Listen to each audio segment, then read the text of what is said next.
एक गांव था जहां के लोग बहुत खुशहाल और मोहब्बत भरे थे।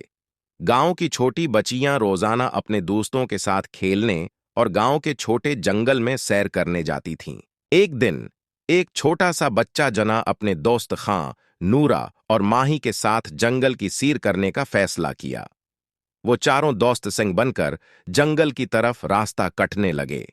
रास्ते में वहां बहुत सारे दरख्त, फूल और पौधे थे। जना और उसके दोस्तों को देखकर बहुत खुशी हुई। वो फूलों को छूने और नीचे बहती नदी में पानी की लहरें देखने के लिए बहुत मुश्ताक थे।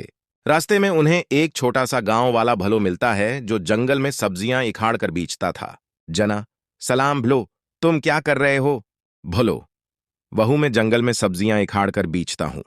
तुमको कुछ खरीदना है? नूरा, हाँ भलो, हमें चाहिए कि हमारे लिए कुछ खूबसूरत फूल ले आओ।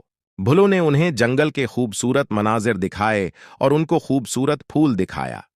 जना, खां, नूरा और माही ने खूबसूरत फूलों का इंतखाब किया और उन्हें अपने घर लेकर गए। गांव की छोटी बच्चियां खुशी से भरपूर होते और उन्होंने अपने दोस्तों को जंगल के सफर की कहानी सुनाई। गांव में खुशियों का माहौल बन गया और सबने अपनी जिंदगियों को और भी खुशियों से भर दिया। ये थी गांव की एक खूबसूरत कहानी जहां के बच्चे दोस्ती और मोहब्बत की कदर करते थे और तबीयत के खूबसूरत मनाजर से लुत्फ उठाते थे।